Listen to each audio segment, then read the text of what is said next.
Jadi kadang-kadang kita kena hadapi jugalah situasi begini. Cuma sedaya upaya kita dalam bab-bab khilaf ini, kita lazimi jamaah, kita salat jamaah. Dalam pengurusan jenazah, ada jenazah kampung kita sebagai contoh, kita kata aku nak doa dalam solat, kita pun doa dalam solat. Orang nak main letak RM2 dalam poket kita, kita kata aku tak mau RM2 ni. Dia paksa juga letak, kita kata aku tak mau. Paksa juga, kita ambil, kita pergi letak tabung derma tu, dah ambil balik. Gitulah cara dia. Jangan keluar daripada jemaah. Kita bersama dengan jemaah. Dan kadang-kadang apabila kita nak mengingkari benda-benda begini, kadang-kadang susah. Ada benda tak boleh nak tolak. Sebab itu Nabi SAW sebut kepada Aisyah radhiyallahu anha, Nabi sebut, alam tara anna qaumaki lamma banul Ka'bah iqtasaru ala qawa'id Ibrahim. Kata Nabi kepada Aisyah, Nabi duduk satu hari dengan Aisyah, Nabi kata, wahai Aisyah, tidakkah kamu lihat kaum kau ni bila mereka buat Kaabah, mereka tak ikut Kaabah yang dibuat oleh Nabi Ibrahim. Kata Aisyah, ya Rasulullah, ala tarudduha ala qawa'id Ibrahim. Aisyah tanya, wahai Rasulullah, tak nakkah kau pecah balik Kaabah ni, buat macam Nabi Ibrahim buat? Apa jawapan Nabi SAW? Nabi kata, laula hidthanu qaumiki bil kufri. Nabi kata, kalaulah tidak kerana kaum engkau ni dekat dengan kufur, baru je terima Islam, kalau mereka ni betul-betul dah kuat, aku akan pecahkan Kaabah, buat balik, ikut macam Nabi Ibrahim.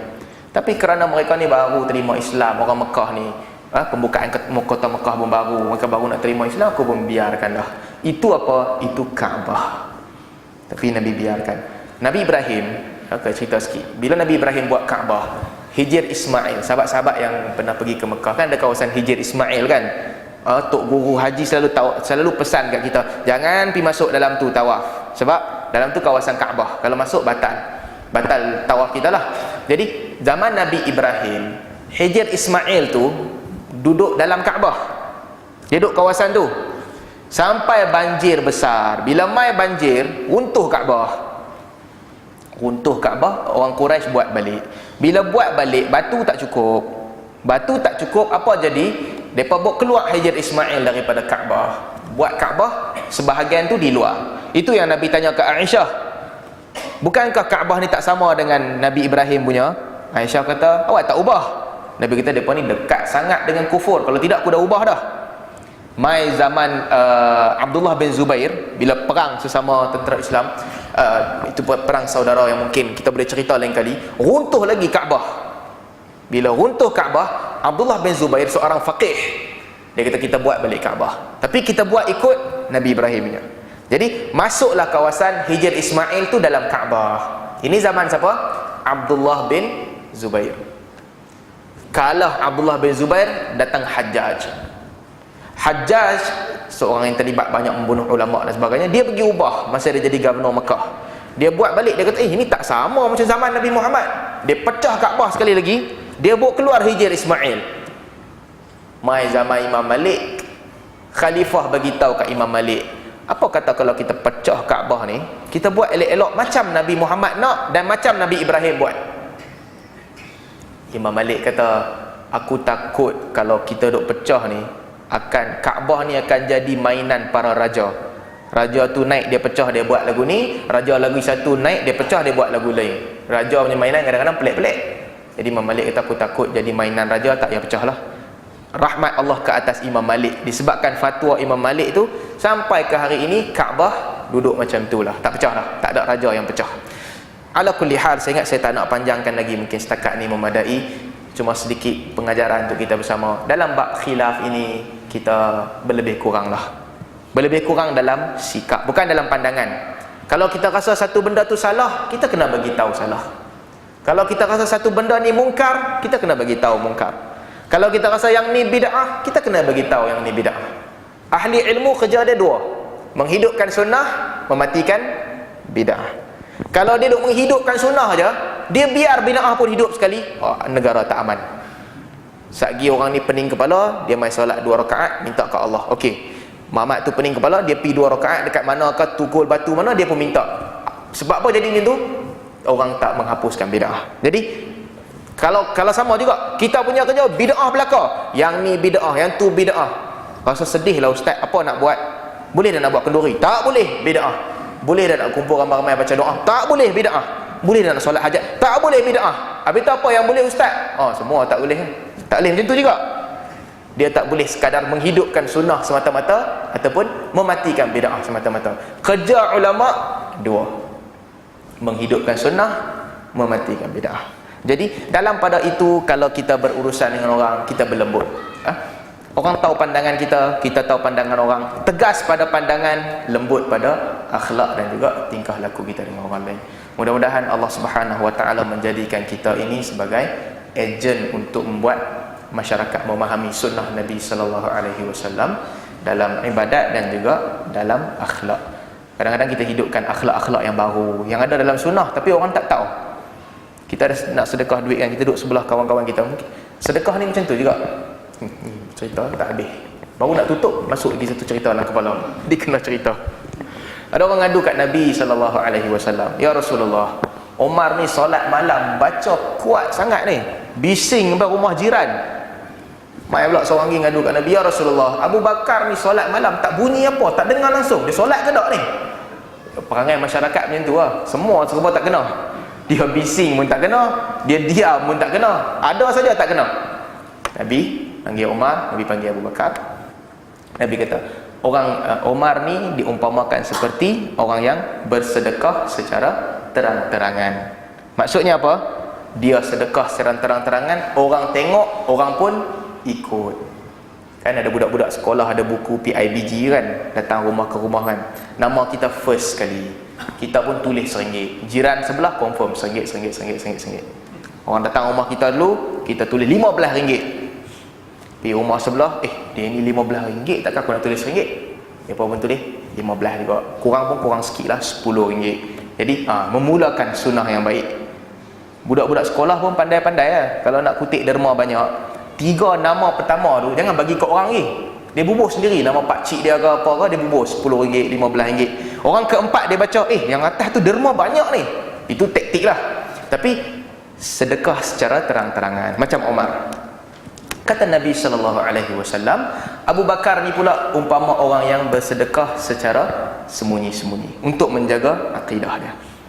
Salah satu kelompok yang Allah jamin di bawah naungan Allah Subhanahu Wa Taala adalah orang yang tangan kanan sedekah, tangan kiri pun tak tahu apa dia sedekah. Jadi dua-dua itu baik. Kadang-kadang kita hidupkan sunnah yang baru yang orang tak tahu. Ada duit lebih, aku nak bagi sedekah kat adik aku lah. Orang tanya, adik kau pun boleh ke bagi? Orang tak tahu setengah orang, dia duk bagi sedekah kat orang, kat keluarga sendiri dia tak bagi. Orang nampak, boleh rupanya. Jadi orang pun belajar sunnah. Jadi sebab tu saya sebut, mudah-mudahan Allah menjadikan kita ejen untuk menyampaikan sunnah Nabi SAW. Kita ada soalan ke? Kalau kita nak tutup tu lama dah ni. Apa ni? Kita buka soalan sikit lah. 1 ke 2, kalau tak ada pun tak apa juga. Kalau ada tak apa, sikit-sikit. Jadi saya persilakan lah kalau ada benda-benda untuk kita kongsikan bersama.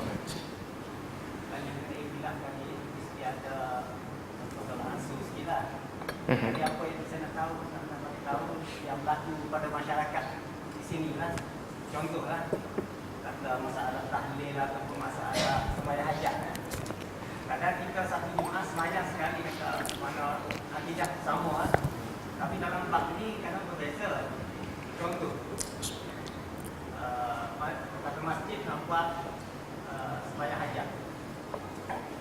Tapi ada yang mendapatkan sembahyang hajat tak ada lah. Jadi dia nak macam keluar daripada dinas. Jadi macam mana kadang kita kena supaya benda tu tak berlaku sangat perbezaan. Nampak sangat macam pulau lah, macam pulau. Baik, tuan-tuan, sebelum itu tentang solat hajat, hadis tentang solat hajat ni diriwayatkan oleh Imam Tirmizi. Siapa yang ada hajat, dia wuduk, dia baiki wuduk dia, kemudian dia solat 2 rakaat, kemudian dia minta kepada Allah apa hajat dia nak. Hadis itu para ulama menyatakan, ulama hadis ada di kalangan rawi dia adalah rawi yang terlalu lemah. Jadi apabila rawi itu terlalu lemah, hadis itu adalah hadis yang dhaif ataupun hadis yang munkar. Cuma dalam bab solat dan doa, Sebahagian ulama mereka berlebih kurang. Mereka kata kalau hadis itu menyebabkan ibadat-ibadat yang baru, kita tak terima hadis dhaif. Tapi hadis-hadis berkaitan dengan doa ataupun salat, doa khususnya, solat biasa tapi doa selepas solat apa semua ni, ataupun doa-doa secara umum, walaupun dia dhaif, para ulama amalkan dia, sebahagian daripada ulama, sebab dia tak membawa hukum hakam baru, cuma doa biasa, kita ambil daripada hadis yang lemah. Begitu juga dengan solat hajat, cuma solat macam biasa, cuma lepas kita solat tu kita doa, ya Allah kabulkan permintaan aku, hajat aku. Jadi sebahagian ulama kata bolehlah buat sebab dia umum. Cuma sebahagian ulama kata solat khas atas nama itu tak ada sebab hadis-hadis dia lemah. Ini bab khilaf. Ada ulama khilaf, beza pandangan. Jadi kita sendiri apa perlu kita buat? Kalau, tapi tuan-tuan saya ingat sebelum kalau ni, solat hajat ni begini, kalau kita ada hajat, aku ada hajat nak buat benda tentu, kita terus solat, kita minta. Dia bukan satu benda yang dibuat secara jama'i, asalnya di zaman Nabi. Sebab kadang-kadang bila pergi perang, ada cara dia. Bila pergi perang, Nabi baca doa kunut. Bila orang Islam diuji, kan 3 orang sahabat Nabi jalan daripada Mekah nak sampai Madinah, Nabi bimbangkan keselamatan mereka, lalu Nabi arahkan para sahabat untuk buat doa kunut. Jadi setiap kali solat sahabat buat doa kunut. Ya Allah selamatkan Al-Walid ibn Al-Walid. Ya Allah selamatkan orang ni. Ya Allah selamatkan orang ni. Ya Allah keraskan tekanan engkau ke atas Quraisy. Ya Allah jadikanlah tahun-tahun Quraisy seperti kaum Nabi Yusuf. Jadi itu cara Nabi. Apabila Nabi keluar ke perang Badar, waktu malam ketika sahabat tengah tidur, Nabi bangun seorang-seorang, Nabi doa, ya Allah kalaulah hancur tentera ni, tak ada orang dah nak menyembah engkau, ya Allah bagi kami menang. Sahabat tidur, Nabi doa seorang-seorang. Jadi petunjuk Rasulullah tu ada di mana-mana. Ada tak benda lagi berat daripada perang?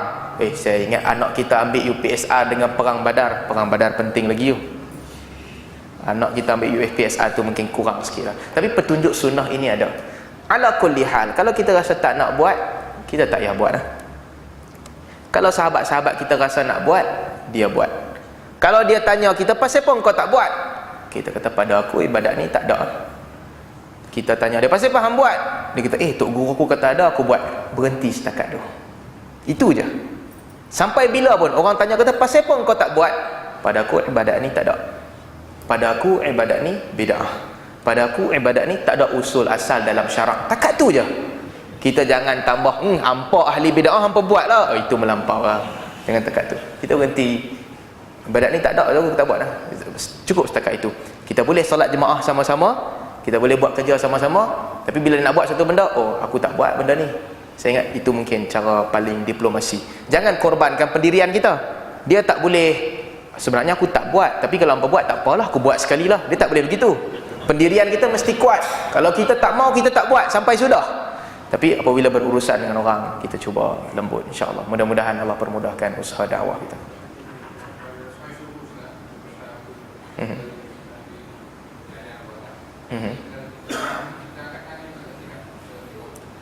Qunut dalam subuh. Baik, ulama khilaf juga tentang hukum membaca qunut dalam salat subuh. Al-Imam Syafi'i rahimahullah menganggap qunut dalam salat subuh adalah sunnah berdasarkan hadis Anas bin Malik. Imam Abu Hanifah dan juga Ahmad menganggap bahawa qunut dalam salat subuh secara tetap ini tidak sunnah, kerana hadis-hadisnya hadis yang lemah. Bahkan seorang alim besar dalam mazhab Syafi'i, Ibnu Hajar Al-Asqalani, dalam saya tak ingat dalam kitab apa Ibnu Hajar sebut, dalam Talkhis Al-Habir, Ibnu Hajar dalam Talkhis Al-Habir, apabila dia bahaskan hadis-hadis qunut solat subuh, kata Ibnu Hajar kesimpulannya, hadis Anas bin Malik tentang qunut secara tetap dalam solat subuh ini adalah hadis yang mudtarib. Mudtarib ni maksud dia hadis yang saling bercanggah antara satu sama lain. Jadi Ibnu Hajar menganggap bahawa hadis-hadis kalau dikumpul, kalau bab hadis yang paling kuat adalah Nabi tak buat secara tetap, melainkan riwayat Anas. Dan riwayat Anas juga macam berbeza-beza. Az-Zailai seorang alim besar mazhab Hanafi, dia tulis kitab Nusubur Rayah. Dia juga buat kesimpulan yang sama. Tentu kalau belajar hadis, kita kena faham ada dia panggil ulama hadis dalam mazhab. Maksudnya mereka duduk dalam mazhab, tapi mereka hebat dalam hadis. Kadang-kadang kalau mazhab mereka sedikit hadis dhaif, mereka akan tegur sendiri. Dalam mazhab Syafi'i siapa? Antaranya Ibnu Hajar Al-Asqalani. Dalam mazhab Hanafi siapa? Antaranya Az-Zailai. Ini semua orang-orang yang hebat dalam hadis. Jadi berkaitan dengan kunut, pertama sekali kita kata dia khilaf. Kalau tanya mana yang kuat pada pandangan saya, sebagaimana yang disebut oleh Ibnu Hajar Al-Asqalani, yang paling kuat di sudut hadis, Nabi tidak membaca secara tetap. Khilaf antara Syafi'i dan Ahmad. Baik, apa pandangan kita? Kalau kita kata kunut itu sunnah, kalau kita berpegang dengan mazhab Syafi'i, kita buatlah. Solat jemaah ke, solat sendiri ke, kita buat kunut. Kalau kita berpegang dengan mazhab Syafi'i. Kalau kita berpegang dengan mazhab Hanbali ataupun Hanafi dalam bab ni, ataupun kita bila kaji-kaji hadis, kita kata aku rasa hadis kunut ni tak kuat kot. Apa kita buat? Bila imam baca, kita duduk diam-diam lah. Sebab pada kita dia tak sunnah. Boleh tak kita sujud siap-siap? Tak apa imam, kau baca kunut, aku sujud, nanti kau datang. Tak boleh macam tu. Kita tunggu dengan dia. Dia baca, kita duduk tunggu. Pada habis, dia sujud, kita pun sujud. Kalau kita ikut Hanbali dan Hanafi, ataupun kalau kita kata kunut tu tak kuat. Kalau kita nak pilih pandangan diplomasi, imam baca, aku pun baca. Imam tak baca, aku pun tak baca. Berdasarkan hadis, ju'ilal imam liyutamma bihi. Imam dijadikan untuk diikuti. Pun boleh juga. Imam tu baca, kita baca. Imam tak baca, kita tak baca. Kalau kita pegang kata kunut ni tak dibuat secara tetap, tapi tiba-tiba kita kena jadi imam, bawa kereta apa ke, kita macam pakcik-pakcik kita lah, pakai kepiah, pakai jubah, orang tolak jadi imam sembahyang subuh, belakang 40 jemaah. Kita fikir kalau aku tak baca kunut punah ni, memang lingkup. Kita pun baca kunut, menghormati mazhab jumhur, itu pun boleh. Jadi tuan-tuan, banyak pilihan. Dalam bab ini banyak pilihan. Cuma begitulah, kalau kita sendiri rasa tak kuat, imam baca, kita duduk diam. Kalau kita jadi imam, kita bacalah menghormati mazhab setempat. Semua pilihan itu adalah luas dalam bab ini, kerana dia adalah perbezaan yang mu'tabar dalam mazhab. Wallahu ta'ala a'lam. Saya ingat kita berhenti ada yang betul. Ini tak akhir.